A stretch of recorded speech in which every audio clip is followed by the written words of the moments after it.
Hello, you're listening to Mike Madden on the Art Show podcast. Here you'll find interviews with authors, musicians, artists and anyone else in and around the arts. Some of the interviews are taken direct from the Art Show on Expat Radio, with one or two specials in between.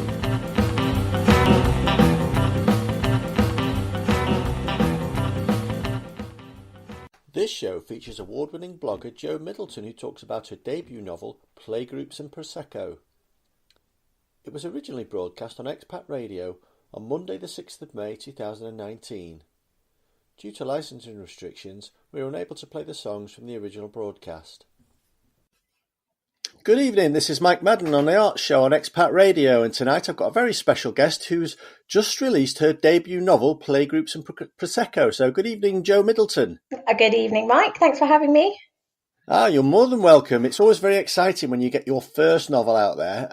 Of course, you're not new to writing, but we'll talk about that later. So what's your launch day been like for Playgroups Prosecco? Oh, it's been so exciting, the build up to everything going live. I guess I hadn't really appreciated how long the whole process is of kind of the writing and the amendments and things. And then once you're finished, how long you then have to wait for people to actually be able to read it. So yeah, it's been a long time coming, but really exciting for it to finally be out there. Now, it came out on Kindle first, I believe, and when I checked last week, it already had several, more than 20 positive reviews, and all the comments seem to be, this book I can really relate to. I can really see where the author's coming from. So just tell us a little bit about it, and then I've got a very leading question after that. Okay, so it's a diary format. It's a bit like a kind of modern day Bridget Jones for parents. So the main character, Frankie, is in her late 30s. She's got two children, but with quite a large age gap. So one is 3 and one's 14. So she's balancing the kind of toddlers and tantrums and all of the stuff that goes with that alongside managing a teenager. So she's got a lot on her plate. And as you can imagine, there's kind of a lot of stuff that happens to her. Some of it's funny, probably more from an outsider perspective and not when you're actually in it. And so the story is about kind of her journey through parenting, the friendships that she makes over the course of the year and how important they are to her in terms of kind of supporting her parenting and that kind of thing. So hopefully there's a lot of stuff in there that's going to be relatable, and not just for parents, but I've had quite a lot of people read it who aren't parents or perhaps teenagers themselves or old people, and everybody has been able to find something in it that they relate to. So something for everyone. And I think going back to the reviews, a lot of the reviews have said, it is sort of something they can easily relate to. So is there any aspect of this which you could consider to be semi-autobiographical? When I started it, I was worried that it would be more autobiographical because I've only ever written non-fiction before, kind of stories of my own life and my own children. And so I was concerned that was kind of naturally what I was going to fall into. But what I actually found was that the characters quite quickly became people in their own right in my head, and I could kind of imagine them in situations and doing things even though I'd never done them before. I mean, there are sort of, I'd say, sort of anecdotes or little things that happen to people that are inspired by reality, either by things that have happened to me or happened to friends, but on the whole it's not as autobiographical as I thought it could end up being. Right. Well, let's leave it at that then. So when you started off writing this book, did you have a vision as to where it was going to go, or did you just let it flow? I actually found the diary format quite useful because I'm used to writing a blog. So I'm used to writing in sort of chunks of about 800 words or so, kind of standalone anecdotes and stories. So what I did to start with to kind of get me into the story was just to write individual days. So they were sort of anywhere in the year. So I might just think, this would make a really good story, and write diary entry for that day and then just slot it in at some point in the year. So that was how I started doing it. And that was very much just writing and seeing what happened. And then it was once I had like a decent number of words that I then started to shape it into more of a cohesive story, with more of a structure. And you've got a deal with Ebury Publishing, which I think is very interesting, because normally they focus on non-fiction. So and I guess the diary format helps them. They do know it's fiction, don't they? Yeah, they do. They do normally do non-fiction, but they do have a fiction department, which I think they're keen to grow and expand. So I guess this for them is kind of testing that water. Yeah, kind of branching out into more fiction. And how did you get in contact with Ebury? Was it through an agent, or did you just approach them yourself? They actually approached me, which I know is not how things normally happen in publishing. A lot of authors will be gnashing their teeth I now. know, I feel quite bad about it. Because writing a book was never actually something that I had like a burning desire to do. I know a lot of people will say, oh, I've got this book in me, or they're thinking about writing a book for years, but I was kind of quite happy just plodding along writing my blog. And then about a year ago, I had this email out of the blue from Ebury, and it just said, oh, we really like your blog and the style of your writing. Have you ever thought about writing fiction? And I was a bit shocked, as you would be. But just kind of went with it. I said I hadn't particularly, although I did tell her, the woman who's now my editor, I did tell her about the time when I tried to write a murder mystery. I'd managed about 15,000 words of it, but then I had to stop because I didn't know who'd done it, and I didn't have any clues. So I was at a bit of a loss to go where to go with it next. I'd read somewhere, you see, that some crime writers will not have a plot when they start, but that they will just write and then it kind of reveals itself to them. So I was hoping that that's what would happen with me, but it didn't. So fortunately, that didn't put her off. We do get crime writers on here, and they do have a variety of methods to get to the end point of the book where you do find out who'd done it. But I guess with your book, Playgroups Prosecco, it is a bit of a personal journey. And how long did it take from that initial call from Ebury to actually seeing it on the bookshelves? So it's almost a year ago, exactly. So it was the week that I was turning 40, end of April last year. So it was pretty much a year from start to finish. So there was a month or two initially where we had a kind of a bit of backwards and forwards and some discussion of what the book might look like and kind of signing of contracts and that kind of thing. I didn't start doing any writing really until I'd signed the contract, just in case it was a practical joke or something. And then it was probably tells me something about your friends. Yeah, but it was so strange and out of the blue that I was kind of I didn't know whether it was actually going to happen until I'd kind of signed on the dotted line. Once I had signed, it was only really then maybe 2 months of writing for the first draft. And I didn't really do masses in the way of amendments then. I was quite conscious of the fact that the thing they liked about my style of writing was the kind of chatty informality of it, which is what comes through on my blog. So I was very wary of like overworking it or, going back over stuff too much and losing that style. That's what I say anyway. I was just too lazy, really. But well, I guess if it's that style of writing that's attracted them in the first place, they know what sells. So they wouldn't have wanted you to stray away from that too much. No, that's what I thought. So it was launched last week on paperback and audiobook. So what was the run up to launch like? Oh, really nerve-wracking. I think I kind of told myself initially, because of the whole way it came about and because it had never been this big ambition of mine to write a book, I'd kind of convinced myself that I didn't really mind what happened, whether people liked it or whether they didn't, which obviously is ridiculous because it really matters. And so as it got closer and closer to the launch, it dawned on me more and more that actually I really did care what people thought and really wanted it to be a success. So the week or two beforehand, I did get quite anxious about it, and had kind of classic anxiety dreams about nobody turning up, the launch, and that kind of thing. So yeah, it was quite stressful, but exciting at the same time, I guess. Yeah, and the audiobook's an interesting one because obviously your blog is a written blog, your book's a written book, but then somebody comes and reads it out loud. Did you get involved in that at all?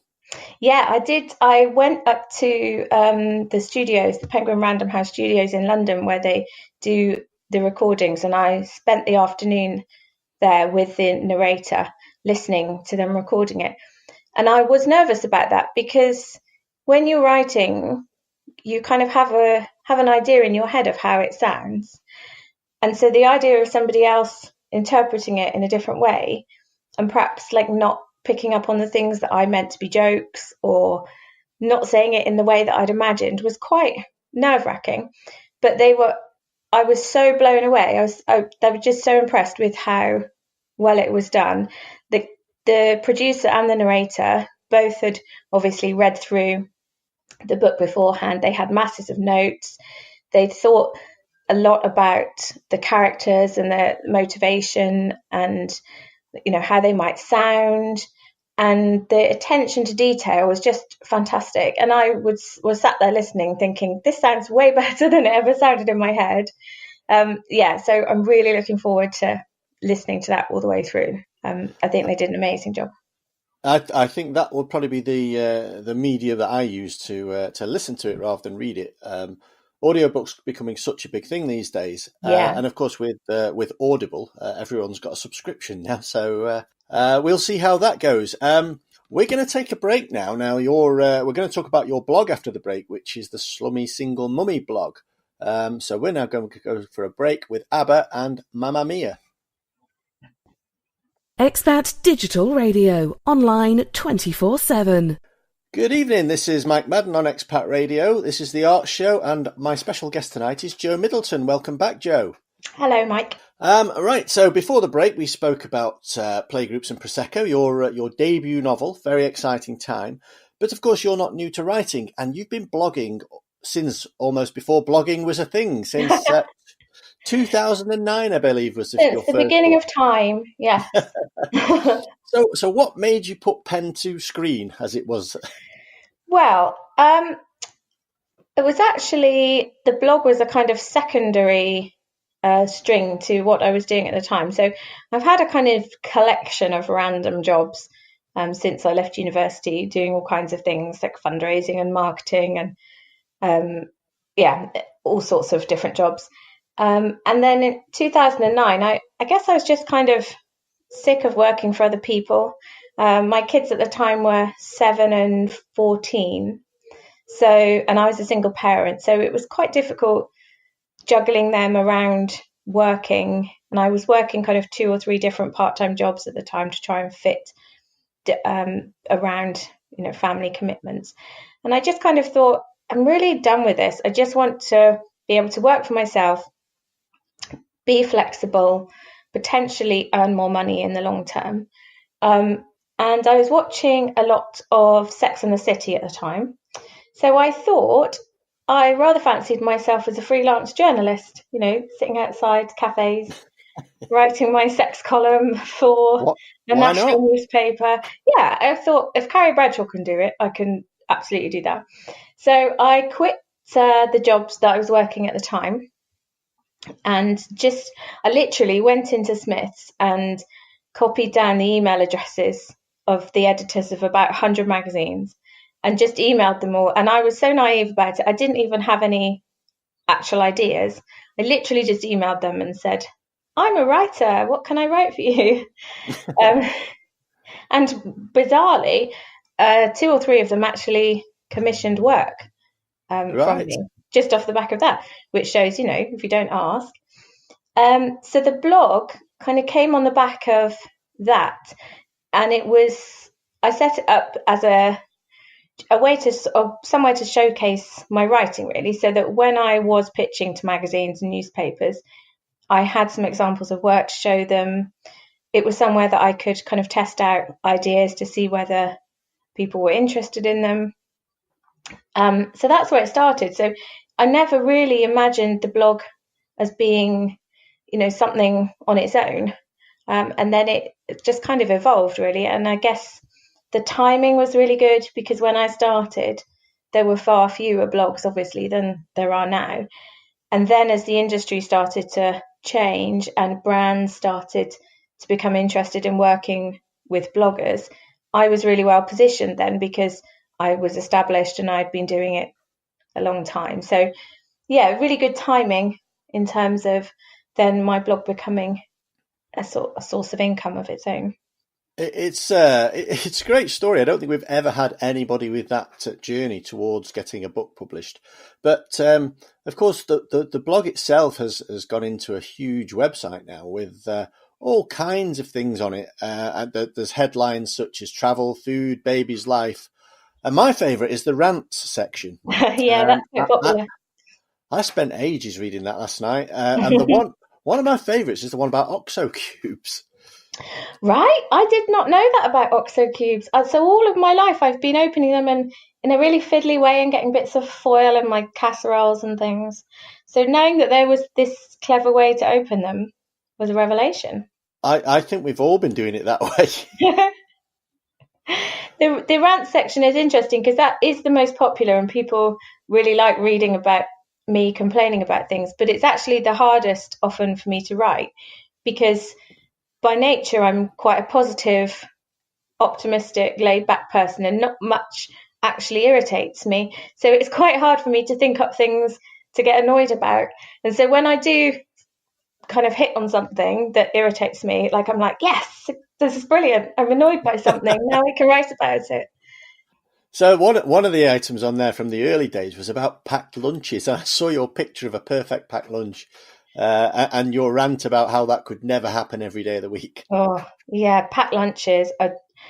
Fortunately, I don't have to make them anymore because my children are not of school age anymore. But oh my goodness, packed lunches are so annoying because they just don't eat them, do they? And you get home at the end of the day and just empty it all into the bin again.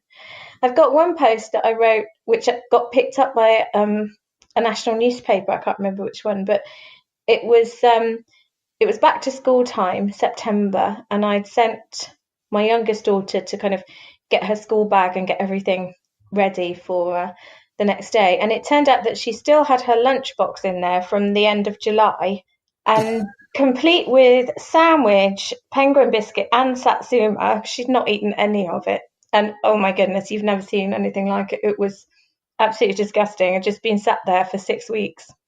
Yeah, I can assure you, I have seen things like that. My son does exactly the same.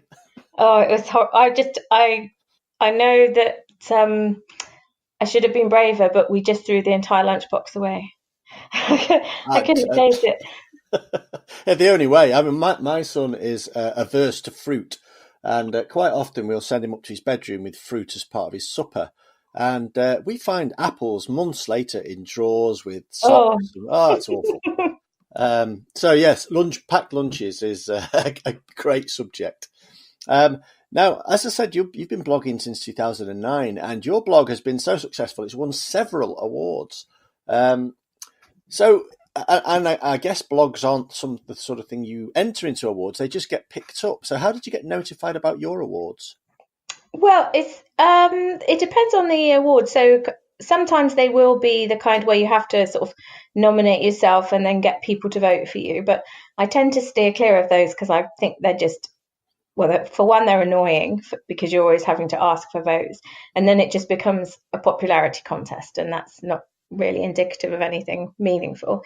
So the ones that I've won most recently, which have been through an organisation called Viewlio, who do a lot of rankings of bloggers in different industries and things like that. That's just them sort of looking around and picking out the blogs that they think, represent the best within their individual niches. And that's always really lovely as a blogger know that somebody has kind of noticed you without you having to shout about yourself or beg your followers for votes all the time. Right. I could certainly recommend the website and the various blogs that are on there. And you might have thought that, with all the stuff going on with your book about to be published, you could be forgiven for giving it a breather, but you're still coming up with new stuff. And one of my favourites at the moment is the Tinder Bingo. Yeah, Tinder is an endless source of content for me. So you're live on the radio now. So we are before the watershed, but just give the guys some advice as to what they should do on Tinder.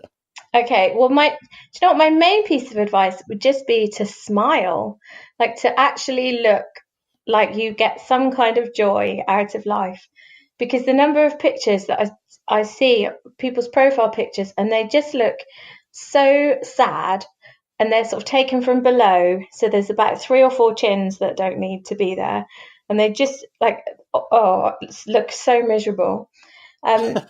Don't take a selfie in a public toilet mirror with a urinal behind you. I mean, that to me does not scream sexy, but there's so many of them. I don't understand. Seems to be quite an obsession with men for holding giant fish. So I don't know if that's a thing that men just kind of like to do, or if that's a symbol of masculinity in some way. And penny fan, I think it's part of the SAS, some kind of SAS challenge. It's like a National Trust peak.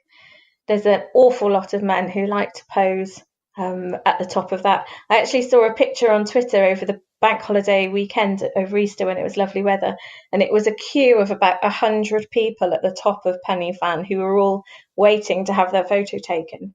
And somebody tweeted it to me and said, "Jo, you can cut out the middleman. Just get rid of Tinder. Just go up to the top with a mountain." And they're all there queuing up for you. So I thought that was quite a good idea. So following that advice, I'm expecting Tinder to certainly the male side of Tinder to clean up its act over the next few weeks. Yeah, up its game. Now, hidden away under the About section on your website is a little link called Simple Dorset Life, which is a made-up Instagram account to accompany Playgroups and Prosecco. And I thought, well, that must mean there's more for the leading characters to do, and maybe a sequel. Oh yeah, I think I would like to do a sequel. It's kind of weird because, like I said, it was never like my plan to write a book. I'm kind of like struggling with the idea of, is this something now that I want to do long term, or is it just nice to kind of have had as that achievement and to be able to say that you've done it? So I guess I'm kind of open to see what happens next. Obviously, the kind of publisher, I think, wants to wait and see how well it's received, understandably, especially at the moment with kind of Brexit and all of that going on. But so I don't know. I'm definitely open to a sequel. I've certainly got plenty of ideas of what could happen next to the characters. And a lot of people have said, they can't wait to see what happens next for Frankie. I think some of your other writing lends itself to the title of that as well, because I noticed there are a lot of references to gin and Jaffa cakes. Yeah, I do like a gin and Jaffa cake. So at the launch event, we actually had Jaffa cakes as the refreshments because the main character loves Jaffa cakes and she does eat a lot of them. And I think potentially a second book could have gin in the title, because that's like a step up from Prosecco, isn't it? Well, it is at the moment, isn't it? Craft gins are everywhere, and it seems to be the tipple of the time. I was actually keen on Toddlers and Tequila as a title for this book, but my editor thought that might be a bit it's much. A bit of a mix, that one, isn't it? So perhaps that could be book number 3. Who knows? Well, it's been absolutely wonderful talking to you, Jo, and we've got a minute or 2 left. So just tell all our listeners where they can find out about your book, but particularly your website and your Twitter account as well.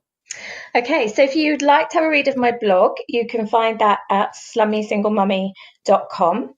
That's the same then on Facebook and on Instagram.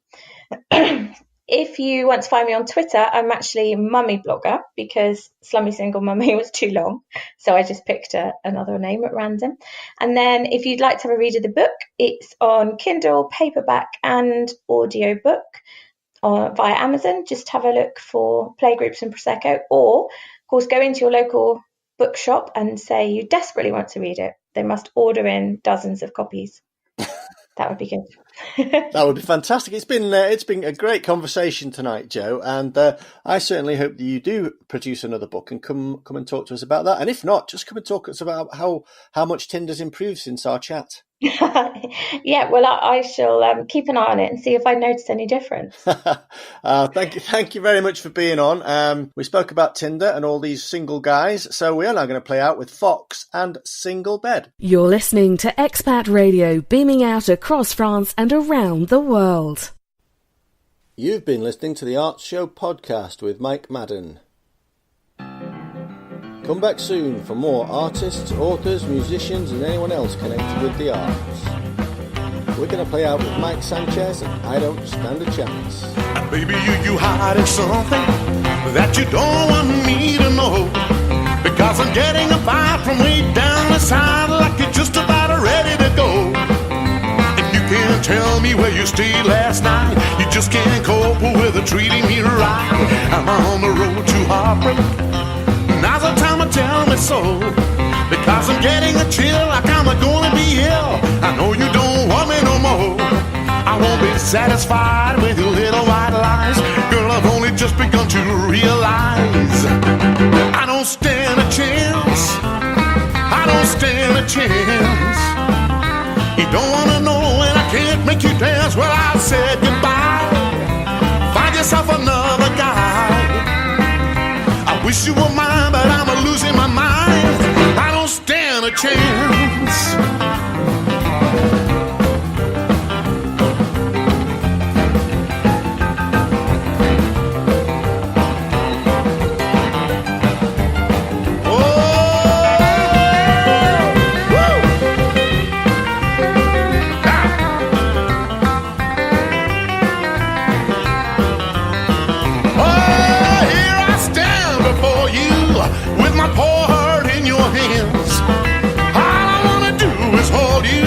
But you don't wanna love this man.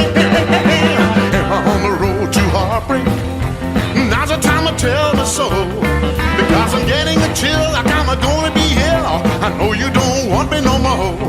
I won't be satisfied with your little white lies. Girl, I've only just begun to realize I don't stand a chance.